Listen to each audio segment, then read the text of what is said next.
now I just want to take a few minutes and go through a test. A test, or what the website always calls a quiz. See here, it's under quizzes. Don't let that, don't let take the quiz.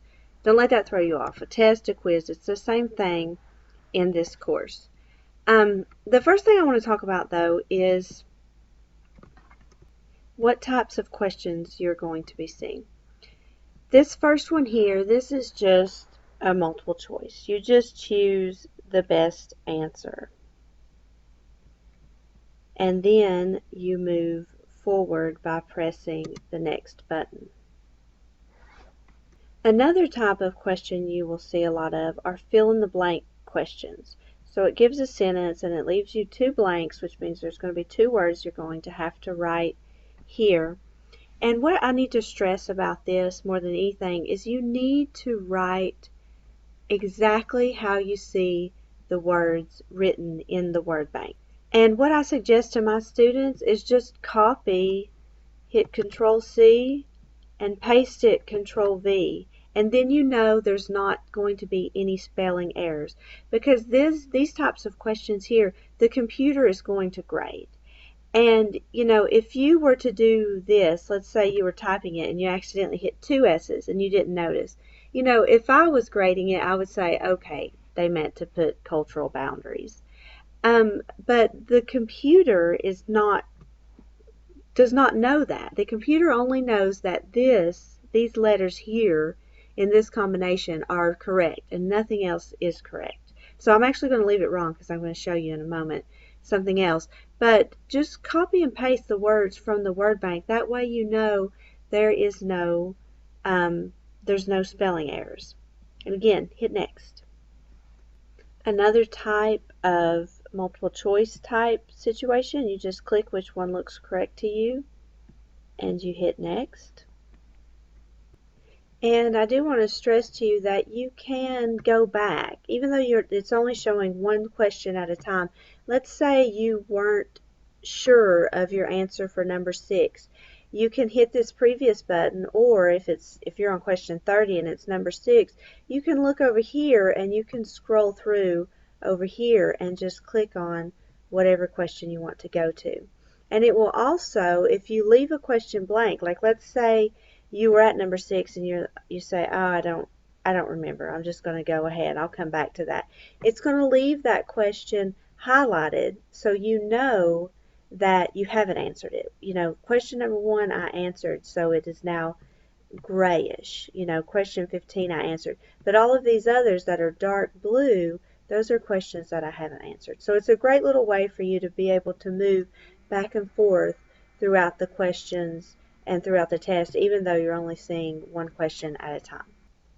Other types of questions that you will see are true-false questions, very straightforward, and very often essay or short answer questions where you're given a text box to write a paragraph or multiple paragraphs in.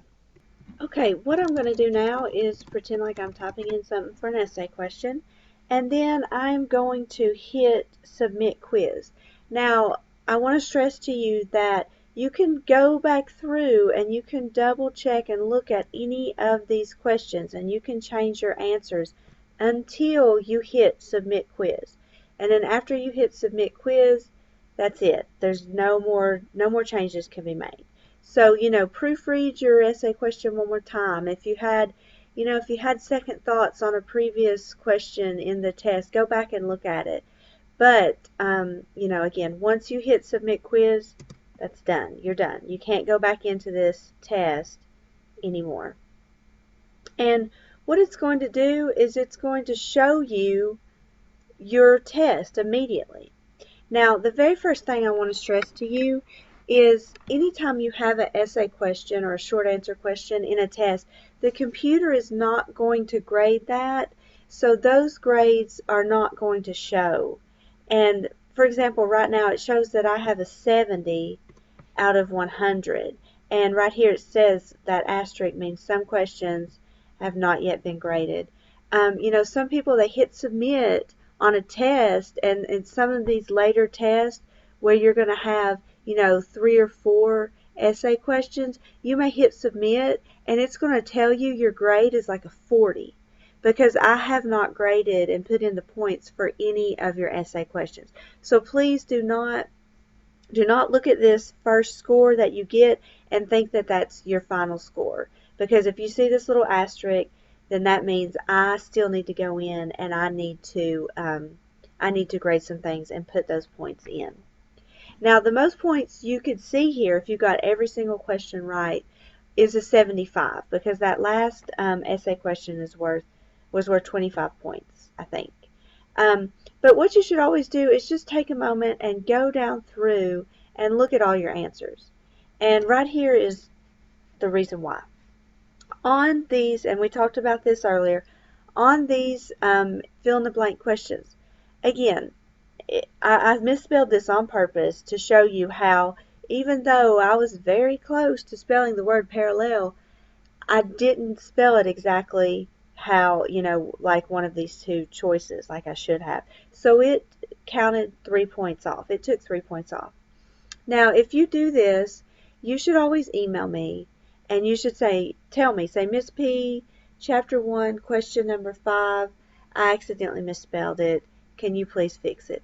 And I'm going to go in and I'm going to give you your points back. Now, if you do this every single test, I'm going to stop after a while and I'm going to start saying, you need to pay attention. But, nobody's perfect and we're all going to make mistakes every now and then. So, once or twice, even 3 or 4 times a semester, I'm going to go in and fix it. But again, if you just look at the word bank and you just copy and paste those words directly in to this box, then that's not going to happen, okay? But just keep scrolling down through. It'll show you ones that you missed and the correct answer on multiple choice questions. And it will even show you all the way down to the very last question and what your answer for the essay question was. But again, it will say not yet graded. So again, this is 25 points that's not showing right here. So if you have a great essay question and you get 25 points, then that means you're going to have a 95. If you email me and you say, Miss P, I accidentally misspelled parallels, can you fix that for me? Then that means you're going to have a 98. So that's why it is so important for you to look down through there as soon as you finish a test and just make sure that you don't have any questions about something that was counted wrong. And if if it's a misspelling, let me know. And also, maybe you feel like the answer you put is correct. Well, send me an email and tell me why you think it's correct. Because a lot of times I may be like, you know what, I didn't think of it like that. You're exactly right. And I will give you those points. And the last thing, I forgot to tell you about this when I had the test open, but as you're taking the test over here, you're going to see a little clock running that's timing you. But none of my tests are timed, so please don't rush and think, oh my gosh, I need to hurry up and finish, because I don't care how long it takes you to take a test. But some teachers, they do have time tests, and because of that, all of the tests show that little clock, and at the end of each test, it'll show, this attempt took 16 minutes. It'll show the time that it took you to take it, but I don't even look at that. So please don't worry about that. Don't let that clock, rush you in any way, because again, I'm not even going to look at the time that it took you to take the test. And last, as soon as you hit submit on a test, you're going to get a little notification on your grades page, and you can go to it immediately and you can see the test for your grade. Again, that's not the final grade, right? Because I still have to grade the essay question, but it's going to show the grade that you have at that moment. And it's also nice to look at your grades page because it shows assignments that you've submitted that I haven't graded yet. But I'm going to go into and talk about more of this grades page in the next how-to video.